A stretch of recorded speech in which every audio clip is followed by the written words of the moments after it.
Hello everyone, so we are studying the Bharatiya Nyaya Samhita, in which we started studying chapter number 14, which deals with of false evidence and offences against the public justice. जिसमें हमने of false evidences कर लिया था. Like I'll tell you about this in the Where Act. तो इसमें आप जब देखेंगे ये चैप्टर स्टार्ट होता है सेक्शन नंबर 227 से और it goes up to chapter section number 269. तो हम कर रहे हैं चैप्टर नंबर 14 और इसमें दो पार्ट हैं, false evidence and offence against public justice. हमने फॉल्स एविडेंस कंप्लीट कर लिए थे जो सेक्शन है 227 से 237 तक. ठीक है, अब हम आगे चल रहे हैं विच इज सेक्शन नंबर 238. तो चलिए स्टार्ट करते हैं. अब आप ध्यान से पूरा सेक्शन मेरे साथ पढ़िए, फिर हम इसको एक्सप्लेन करेंगे.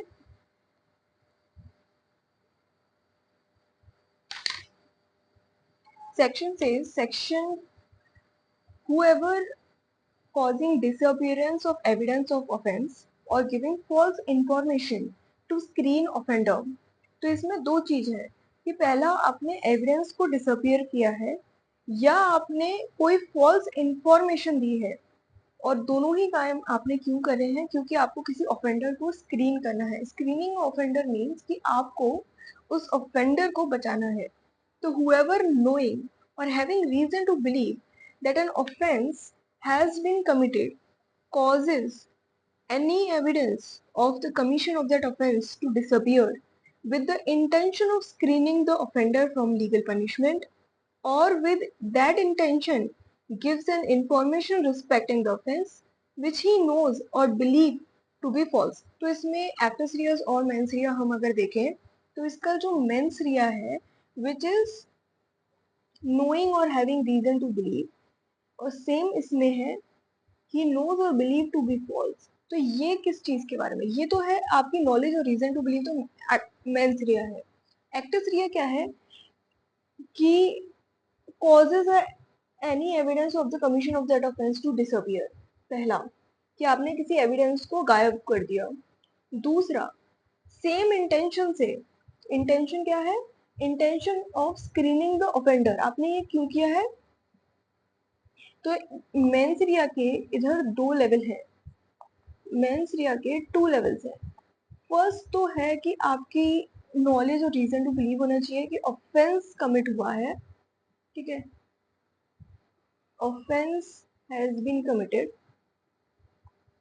पहले तो ये होना चाहिए. दूसरा आपकी इंटेंशन होनी चाहिए टू स्क्रीन द ऑफेंडर. ठीक है, टू स्क्रीन द ऑफेंडर. और विद दिस इंटेंशन आप दो एक्ट करोगे. तो एक्टर्स रिया आपके दो हैं. कौन कौन से दो एक्टर्स रिया हैं? पहला आपने डिसअपियरेंस किया है ऑफ एविडेंस. ठीक है, डिसअपियरेंस ऑफ एविडेंस. और दूसरा है giving false information to screen the offender.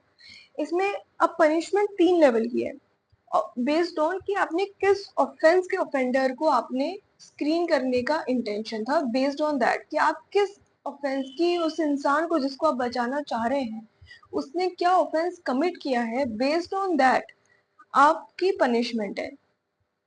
अगर ऑफेंस वो है, offence which he knows or believed to have been committed is punishable with death. Offence जो ऑफेंस किया गया है जिससे आप किसी भी व्यक्ति को बचाने की कोशिश कर रहे हैं वो अगर डेथ से पनिशेबल है तो आपका पनिशमेंट होगा इम्प्रिजनमेंट विच में extend to 7 years and shall also be liable to fine. तो इसमें दो चीज इंपॉर्टेंट है. पहला कि फाइन जो है में एक्सटेंड टू 7 years, यानी कि लेस देन और इक्वल टू 7 years. 7 years से ज्यादा नहीं होगी. Plus fine. फाइन क्या है? मैंडेटरी. ये बीएनएस का एक न्यू एडिशन है एंड कि मैंडेटरी फाइन है इसमें. ठीक है. दूसरा, अगर ऑफेंस इम्प्रिजनमेंट ऑफ लाइफ से पनिशेबल है या ऐसा इम्प्रिजनमेंट है जो 10 साल तक के लिए एक्सटेंड हो रहा है तो उस साल में आपकी पनिशमेंट एक्सटेंड होगी कब तक? With 3 years and fine. Similarly अगर वो ऑफेंस ऐसा है जो not exceeding 3 years, less than 3 years है या इक्वल टू 3 years है, ये वाला ऑफेंस जो 3 years से कम है, एक्सीड नहीं कर रहा है, तो आपकी पनिशमेंट जो होगी 1/4 part of the longest term होगी। ठीक है, और ये 1/4 ऑफ लॉन्गेस्ट टर्म किसकी? Of the imprisonment provided for the offence. तो जिस सपोज करो आपने थेफ्ट किसी ने कमिट किया, थेफ्ट से जो चोरी का सामान आया है उसको आप छुपाने की कोशिश कर रहे हैं। अब ये जो पनिशेबल है ऑफेंस 303 बीएनएस में या 378 में, तो ये सी कैटेगरी में आएगा। ठीक है, फॉर एग्जाम्पल अब उसमें आपकी मैक्सिमम 3 years है, तो longest term of imprisonment for that offence is what? 3 years। और तो आपको कितनी मिलेगी? 1/4 ऑफ द लॉन्गेस्ट टर्म, तो आपको 3 का 1/4 आपकी पनिशमेंट होगी। समझ में आया? This is how this section is working. देखिए इसमें जो सबसे ज्यादा इम्पोर्टेंट है, अगर प्रोसिक्यूशन को 200, ये पहले 201 आईपीसी था, अब ये 238 बीएनएस है, तो अगर प्रोसिक्यूशन को 238 में किसी को प्रोसिक्यूट करना है तो फर्स्ट प्राइमरी रिक्वायरमेंट जो है वो होगी proof of actual commission of offence. याद है हम इंडियन एविडेंस एक्ट में पढ़ते हैं कि अगर fact of proving that one fact become relevant only on proving of the other fact, then the first fact needs to be proved first. This is one of the section जो हम पढ़ते हैं कि हमारी sequence of fact proving क्या होगी।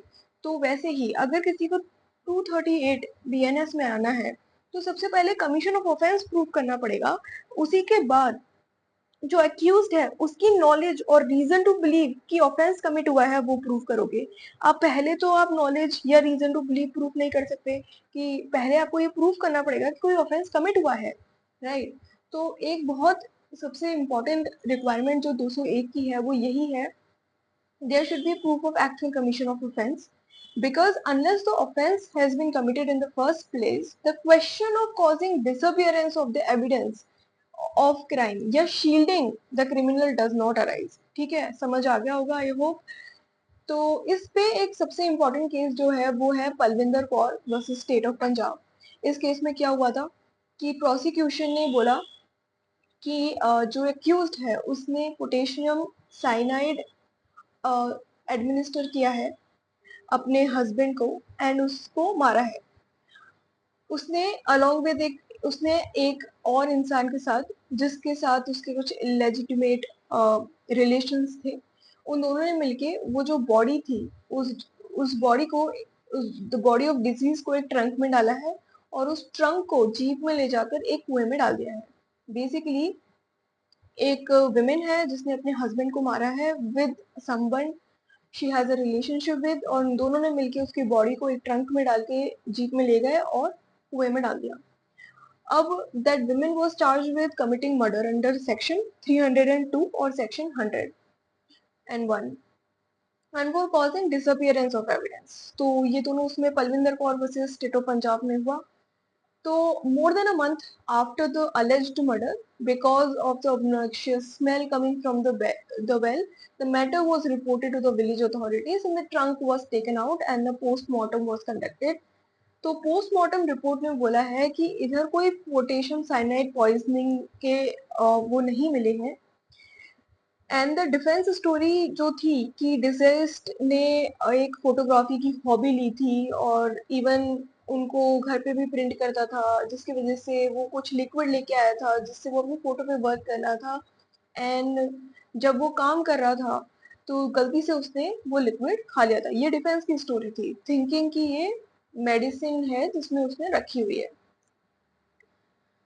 तो इसमें क्या हुआ, फिर उसने विमेन की स्टोरी मूव फॉरवर्ड, वो बोलती है कि वो उसने खुद ने कंज्यूम कर लिया था अ केमिकल जो उसने फोटोग्राफी के लिए यूज किया था। And since she didn't have a very good relationship with the in laws, वो डर गई और उसने with the help of another body trunk में डाल के वेल में डाल दी। तो ट्रायल कोर्ट ने तो उनको 302 में कन्विक्ट कर दिया था, लेकिन 201 में कोई वर्डिक्ट पास नहीं हुआ था। जो वो हाई कोर्ट में गए इन द अपील, उन्होंने कन्विक्शन को सेट असाइड किया और 201 में कन्विक्ट किया।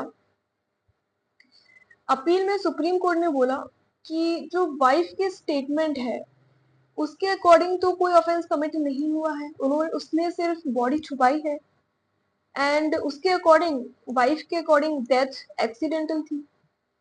देयरफॉर उन्होंने बोला कि पलविंदर कौर ने जो स्टेटमेंट बोला है कि she has not committed the offence, तो trial court was wrong in convicting her on the basis of a statement. अगर कोई एविडेंस, अदर एविडेंस ही नहीं है दैट कैन शो कि person has committed an offence, तो 201 का क्वेश्चन नहीं आएगा। ठीक है, तो कोर्ट ने बोला in order to establish the charge under section 201 Indian penal code अगर 201 में डालना है तो कमीशन ऑफ ऑफेंस प्रूव करना जरूरी है।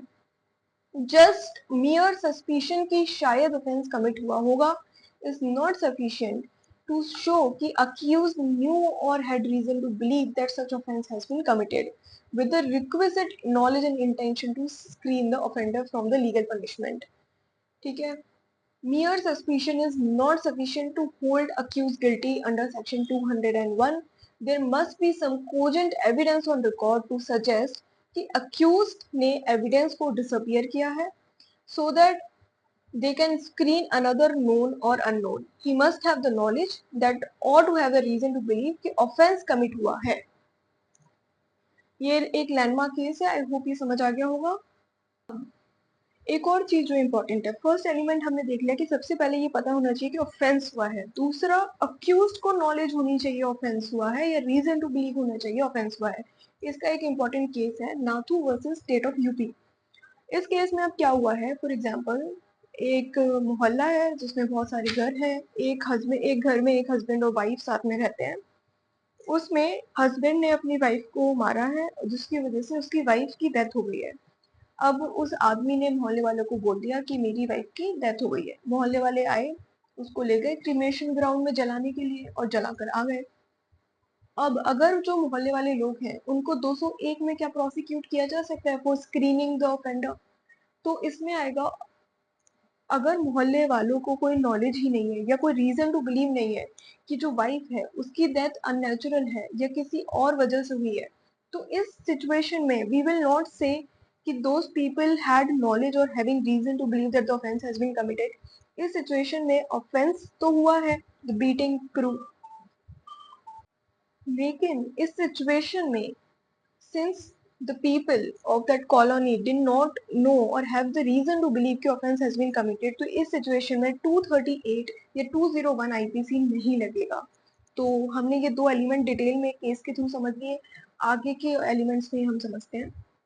Now a situation that I third element जो है वो है कि causes and evidence of the commission of that offense to disappear। इसका मतलब है कि जो एविडेंस है उसका डिसअपियरेंस होना जरूरी है। ठीक है, wait a second.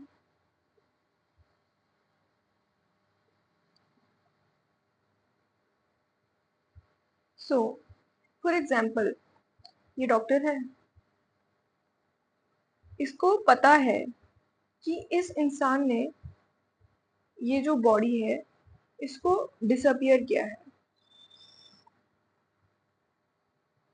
I don't know, मैं नहीं डॉक्टर ऐसे। ये एक इंसान ए है, इंसान बी है, बी ने ये बॉडी जो थी सी की उसको डिसअपियर किया है। तो ये तो 201 आईपीसी या 238 बीएनएस में कवर होगा, लेकिन जो पर्सन ए है who just have the knowledge कि वो कि किसी ऐसे डिसअपियर की गई है evidence of commission of the crime, then उस सिचुएशन में बी तो लाइबल होगा लेकिन A will not be liable. Okay, further ये भी प्रूव होना चाहिए कि जो डिसअपियरेंस है वो है with the intention to screen the offender.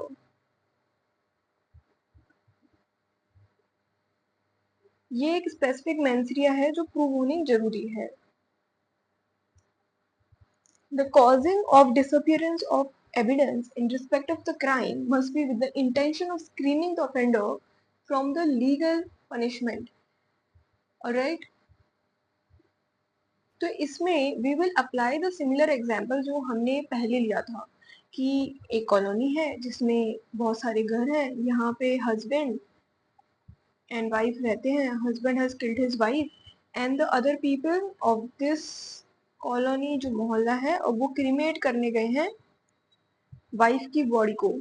तो पहला तो Y these people will not be liable is because उन लोगों को पता ही नहीं है knowledge of offense. दूसरा इंटेंशन नहीं है, intention to screen the offender which is one of the important requirement. तो जब ये दोनों मेंसरिया नहीं है तो द अदर पीपल जो क्रिमेट करने गए हैं they will not be liable.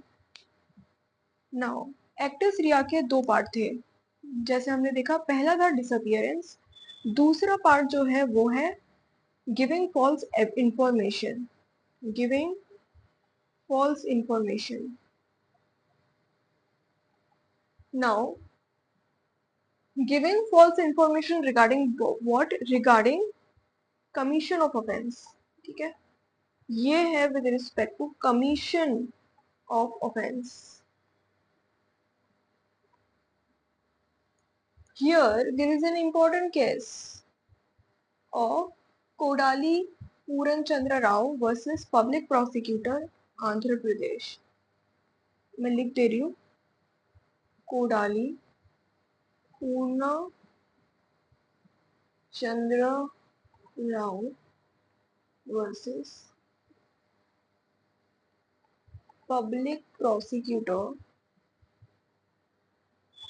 Andhra Pradesh. This is the case. अब इसमें हुआ क्या है? अब इस केस में क्या होता है? There are two people, this person A and B. B एक कॉन्ट्रैक्टर है, ठीक है, और ए एक पुलिस ऑफिसर है. ये दोनों मिलके क्या करते हैं? ये दोनों मिलके, दो लड़कियां हैं कॉलेज की, इन दोनों को अबडक्ट करते हैं, रेप करते हैं, मर्डर करके एक नदी में बहा देते हैं ये दोनों, ठीक है, मिलके. अब क्या होता है, जो body of this for example G1 और G2, इनमें से एक की बॉडी 2-3 घंटे में यहाँ शोर पे आ जाती है, किनारे पे आ जाती है G1, ठीक है, और यहाँ सारे विलेजर्स इकट्ठे होना शुरू हो जाते हैं. When this body G1 यहाँ पे आई तो लोगों ने देखा है कि उसके सर पे, उसकी बॉडी पे से ब्लड निकल रहा है, निशाने हैं बहुत सारे. अब इसमें क्या करते हैं, जब ए जो पुलिस ऑफिसर है उसको जब पता चलता है तो वो पर्सनली जाता है यहाँ पे इन्वेस्टिगेशन के लिए, और वो क्या करता है, वो विलेजर्स को बोलता है कि इसकी बॉडी को दफना दो, ठीक है. एंड ये यहाँ पे खड़े 2-4 लोगों के ब्लैंक पेपर पे सिग्नेचर ले लेता है विटनेस के लिए, और एक ये फर्जी एक डॉक्यूमेंट बनाता है जिसमें ये केस बनाता है, एक फॉल्स डॉक्यूमेंट. उस डॉक्यूमेंट में लिखा होता है कि ये दोनों जो लड़कियां हैं ये प्रोस्टिट्यूट्स हैं, एंड इस इंसान ने जिसके, ये फॉल्स डॉक्यूमेंट है, एक फैब्रिकेटेड इंसान है, कोई नहीं है ये इंसान रियल में, बट इसने एक विटनेस टेस्टिमनी दी है, ठीक है. उस टेस्टिमनी में इस इंसान ने बोला है कि इन दो लड़कियों को मैं लेकर जा रहा था for opportunities in the film, लेकिन ये दोनों क्योंकि प्रोस्टिट्यूट्स हैं, ये दोनों ने अपना सुइसाइड कर लिया इस नदी में कूद के. इसने ऐसी फॉल्स एविडेंस टेस्टिमनी बनाई और उसके बाद सिंस गांव वालों को बोल ही दिया था इसको जलाने के लिए, तो ये बॉडी क्रीमेट हो गई. अब इसने जो फॉल्स स्टेटमेंट बनाया, पुलिस ऑफिसर ने जो फॉल्स स्टेटमेंट बनाया, that was for the purpose of screening the, ये रिगार्डिंग कमीशन ऑफ ऑफेंस था और इसका पर्पस भी स्क्रीन द ऑफेंडर था. इसमें ऑफेंडर ये खुद भी है. तो इस सिचुएशन में ऑफेंस कौन सा बनेगा? इसमें बेसिकली देखा जाए तो इसमें चैप्टर नंबर 13 के ऑफेंस भी आएंगे, जहां है जब पब्लिक सर्वेंट ने कोई ऑफेंस किया है। पहला तो जब public servant does not follow the direction of law with respect to investigation, ये कौन सा ऑफेंस है? जब ये नहीं करता है, ये बेसिकली कौन सा ऑफेंस में आता है? This is under section 166A of IPC और सेक्शन नंबर 199 ऑफ बीएनएस। दूसरा, इसने ये फॉल्स स्टेटमेंट बनाया, तो एक इसकी जो इन्वेस्टिगेटिंग ऑफिसर है अंडर सीआरपीसी या बीएनएस, एक ड्यूटी होती है कि आप सारे वहां जाएंगे और पूरा seizure memo, inquest report, all of that आपको बनाना होता है। तो एक सेक्शन है, सेक्शन नंबर 201 बीएनएस और सेक्शन नंबर 167 आईपीसी।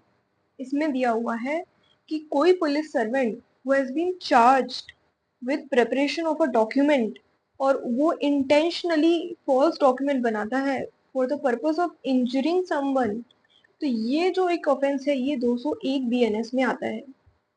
तो एक तो ये वाला ऑफेंस कमिट हुआ, दूसरा ये ऑफेंस कमिट हुआ, और तीसरा जो हम पढ़ ही रहे हैं, screening the offender, which is 201 IPC या फिर 238 बीएनएस। ठीक है, आई होप ये केस समझ में आ गया होगा। ठीक है, so with this we complete our section 238। हाँ, तो इसमें एक थोड़ी सी गलती हो गई है, ये 3 ईयर मैंने गलत पढ़ लिया, ये 10 ईयर है। तो 3 लेवल्स ऑफ पनिशमेंट है। अगर कैपिटल से पनिश्ड है तो आपकी less than 7 years plus fine होगा। अगर एलआई है या मोर देन 10 ईयर्स है, which may extend to or with which may extend to 10 years, और अगर 10 साल तक है तो इस सिचुएशन में 3 इयर्स प्लस फाइन है। अगर लेस देन 10 इयर्स है, नॉट एक्सीडिंग 10 इयर्स है, जिसकी मैक्सिमम पनिशमेंट जो है नॉट एक्सीडिंग 10 इयर्स है, देन इस सिचुएशन में 1/4 of the maximum, the longest. ठीक है, ये थोड़ी सी क्लैरिफिकेशन कर लीजिए। Now we will move to section number 239, which deals with omission to give information. पढ़िए साथ में। Intentional omission to give information of offense by person bound to inform whoever knowing or having reason to believe that an offense has been committed intentionally omits to give any information respecting that offense which he is legally bound to give shall be punished with imprisonment of either description for a term which may extend to 6 months or with fine which may extend to 5,000 rupee or with both। ठीक है, पहले एक जो सबसे important change है वो ये है कि पहले पनिशमेंट जो थी सिर्फ 6 मंथ गिवन थी एंड और विद फाइन था, लेकिन इसमें इन्होंने maximum limit of fine BNS में गिवन है। Earlier it just read which may extend to 6 months or fine or both. There was no maximum limit of fine which was given in the IPC, लेकिन in BNS the maximum limit of fine has been given. ये एक important change है जो आपको पता होना चाहिए। Now अब हम पढ़ते हैं कि ये है क्या सेक्शन। वैसे हमें पता है BNSS में या CRPC के सेक्शन नंबर CRPC सेक्शन 3940 में हमें गिवन है कि हर एक सिटीजन की एक ड्यूटी है to inform about the commission of the offence to the authorities so that it can facilitate investigation and prosecute the criminal. It was उस सिचुएशन में सीआरपीसी में वहाँ कोई पेनल प्रोविजन नहीं दिया है, लेकिन इट इज़ नेसेसरी कि हम इंफॉर्मेशन दें so as to facilitate the gathering of information of the crime, जिससे जो अथॉरिटीज कंसर्न है वो नेसेसरी स्टेप्स ले सके in a timely manner and investigation जो है वो प्रॉपरली कंडक्ट हो सके। सेक्शन 39 और 40 सीआरपीसी में जो पर्सन अवेयर है about the commission of an offence और of the intention of any person to commit that offence, उनको फोर्थविथ नियरेस्ट मजिस्ट्रेट या किसी पुलिस ऑफिसर को उस कमीशन ऑफ ऑफेंस की इंफॉर्मेशन देनी है। एंड अगर कोई पर्सन इंफॉर्मेशन नहीं देता है तो एक कोई रीजनेबल एक्सक्यूज होना चाहिए, ठीक है। सेक्शन 202 में उस फेलियर ऑफ गिविंग इंफॉर्मेशन को पनिश किया गया है एंड देयरफॉर प्रोसिक्यूशन को 202 में प्रूव करना है। पहला, क्या क्या प्रूव करना है? नॉलेज और रीजन टू बिलीव कि ऑफेंस कमिट हुआ है। दूसरा, इंटेंशनली ओमिट हुआ है to give the information respecting the offence. And तीसरा, he was legally bound to give such information। ये तीन एलिमेंट्स प्रोसिक्यूशन को प्रूव करने पड़ेंगे for the purpose of section number 239 और सेक्शन 202 ऑफ आईपीसी। ऑलराइट, तो इसमें पहले यूज करता है whoever। whoever तो हमें सिंपली पता ही है कि it refers to the person other than the offender, क्योंकि अगर आप अक्यूज को इंफॉर्मेशन के लिए बोलो कि अक्यूज किसी ने पर्सन एक्स ने क्राइम कमिट किया है, अब आप बोलो कि जिसने क्राइम कमिट किया है उसकी लीगली ड्यूटी भी है कि आप इन्फॉर्म करके बताओ पुलिस को कि हाँ मैंने क्राइम कमिट किया है, तो ये तो article 20 clause 3 of the constitution के अगेंस्ट चला जाएगा, अनकॉन्स्टिट्यूशनल हो जाएगा, बिकॉज सेल्फ इंक्रिमिनेटिंग है। तो इसमें जो एक इम्पॉर्टेंट चीज है जिसका हमें ध्यान देना है वो है द वर्ड whoever। whoever में does not include accused because वो प्रोटेक्टेड है article 20 clause 3 of the constitution, जिसमें ये सेल्फ इंक्रिमिनेटिंग स्टेटमेंट या कंडक्ट को प्रोटेक्ट किया गया है। तो whoever इस सेक्शन में only include the person who is other than the offender, other than the offender.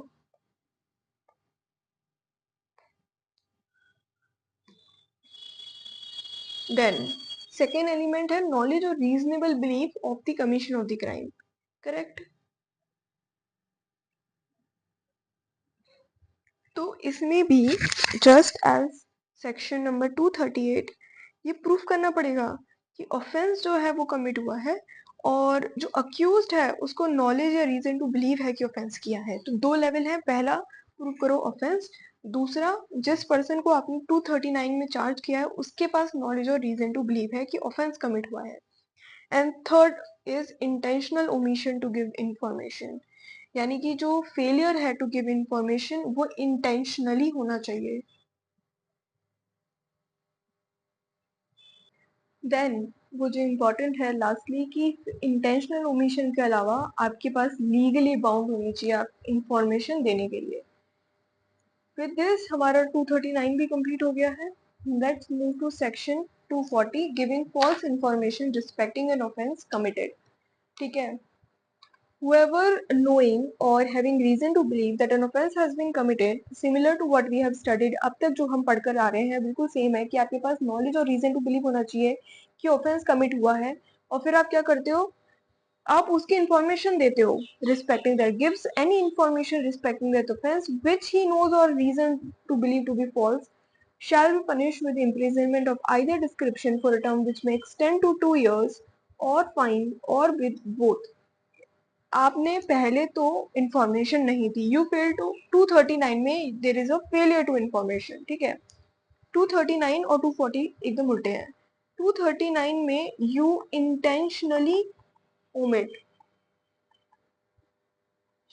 Omit to give information. 240 में आप इंफॉर्मेशन देते हो, इंफॉर्मेशन इज गिवन, बट आप जानबूझकर फॉल्स इंफॉर्मेशन देते हो, तो वो 240 में कवर है। तो या तो आपको पता है कि वो गलत इंफॉर्मेशन या आपको लगता है कि वो फॉल्स इंफॉर्मेशन है। वर्ड्स क्या यूज हो रहे हैं, ही नोज और बिलीव्स टू बी फॉल्स। इस सिचुएशन में 240 में पनिशमेंट होगा। इसका एक्सप्लेनेशन क्या है, in section 238 and section 239 And in this section, the word offense include any act committed at any place out of India of which, if committed in India, would be punishable under any of the following section. तो इसमें कुछ aggravated punishment है. तो ये बोल रहे हैं offence तो वैसे हम इंक्लूड करते हैं वही ऑफेंसेस जो इंडिया में कमिट हुए हैं, लेकिन ये बोल रहे हैं कि अगर कोई ऑफेंसेस हैं, ठीक है, जो आउट ऑफ इंडिया में कमिट है, there are certain categories of offences. ये है हमारी इंडिया, कुछ ये हमारी कंट्री है. ऑफेंस यहाँ बाहर हुआ है, फॉर एग्जाम्पल आपने चाइना में ऑफेंस किया है, लेकिन अगर ये ऑफेंस यहाँ कमिट होता तो पनिशेबल होता कौन कौन से सेक्शन में? अगर 103 में पनिश होता विच इज मर्डर, 105 में पनिश होता विच इज कैपेबल होमिसाइड, 307 में पनिशेबल होता which is theft which was done with the preparation to commit murder or hurt, या सेक्शन नंबर 309 के क्लॉज 234 में पनिशेबल होता. 309 क्या है? रॉबरी. 310 क्या है? डेकॉइटी. डेकॉइटी के 245, 310 के 2345 में पनिशेबल होता. 311, 311 क्या है? 311 और 312 ये भी रॉबरी से रिलेटेड है. रॉबरी में अगर आप किसी को हर्ट करते हो, 312 गैंग्स ऑफ डेकॉइट्स को आप अगर मेंबर होते हो. 326 it's related to mischief, fire, वो वाला आर्सन है ये. Then 331 is with respect to house trespass and house breaking. 332 is also related to house trespass, house breaking. ये तो